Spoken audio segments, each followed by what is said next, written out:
Monsieur l'ambassadeur, bonjour. Bonjour. Quelles sont les missions que poursuive la Russie ici en Centrafrique? Vous avez des objectifs particuliers? Non, c'est juste notre contribution dans les efforts internationaux de rétablir la paix et la stabilité dans ce pays, parce que ce pays est devenu la source de danger pour toute cette région ou sous-région qui est influencée beaucoup sur les situations politiques dans les autres pays voisins qui sont importantes pour nous et pour le monde entier. C'est pourquoi la Russie a décidé de contribuer dans le rétablissement de l'État ainsi que d'aider ce pays dans le renforcement des forces armées. Quels sont les secteurs d'investissement qui intéressent la Russie en Centrafrique? Il faut renverser la question. Qui sont les domaines où la République centrafricaine a intéressé les investissements russes?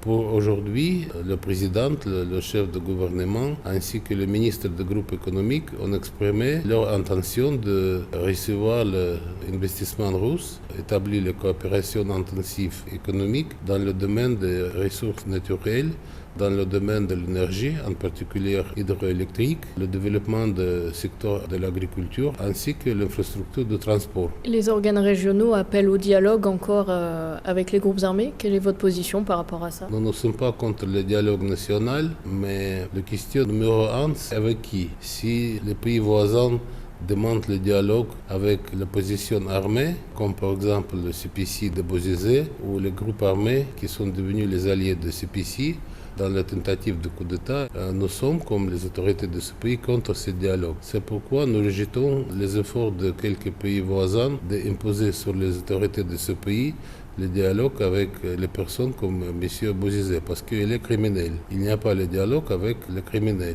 Il doit être arrêté et il doit juger par la loi de ce pays ou peut-être par la Cour pénale internationale à La Haye. Aujourd'hui, on peut dire qu'avec tous les succès de FACA, appuyés par nos instructeurs et les forces militaires de Rwanda, nous avons déjà rétabli le contrôle du gouvernement sur plus que 60% du territoire. Mais ce n'est pas encore suffisante. Les bandits continuent d'attaquer la position des autorités légitimes. C'est pourquoi je pense qu'il faut finir avec cette rébellion, après quoi on peut commencer le dialogue. Vous disiez aussi dans vos objectifs soutenir le gouvernement face aux groupes armés. Comment vous y participez? Avec l'avancement des groupes armés, le gouvernement, qui était sur menace de reprise de Bangui par les bandits, a appelé la Russie, au niveau du président, d'aider du point de vue militaire, de sauver la situation. Et nous avons envoyé ici 300 autres instructeurs militaires ainsi que 4 hélicoptères de combat. Nos instructeurs ne participent pas dans le combat directement, ils sont toujours avec le FACA pour améliorer leur capacité dans le combat. Mais si il y a le groupe qui ouvre le feu sur nos instructeurs, il peut réagir. Mais il ne participe pas ni dans l'attaque ni dans l'offensive. Sur le terrain, beaucoup témoignent des combats des forces russes? Non, ils sont avec toutes les unités de FACA qui participent dans les combats. Vous savez, la guerre, c'est comme à la guerre. Ce n'est pas possible d'éviter.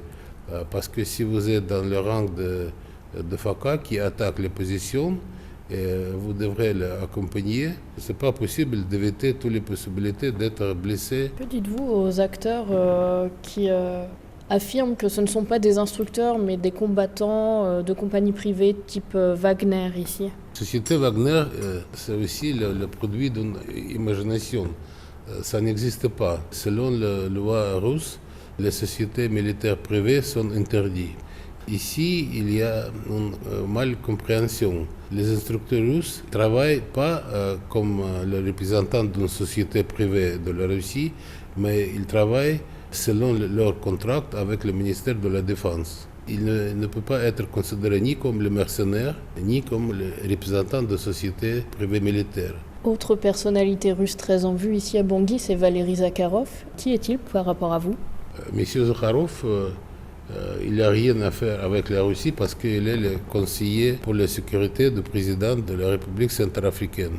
Il n'est pas responsable ni pour les instructeurs, ni pour notre mission militaire. Chez nous, nous avons ici la mission militaire qui est la représentation officielle de notre ministère de la Défense nationale russe auprès du ministère de la Défense nationale de la République centrafricaine avec 5 officiers et dirigé par le général parachutiste M. Paul Gouev. Monsieur l'ambassadeur, merci. Merci à vous.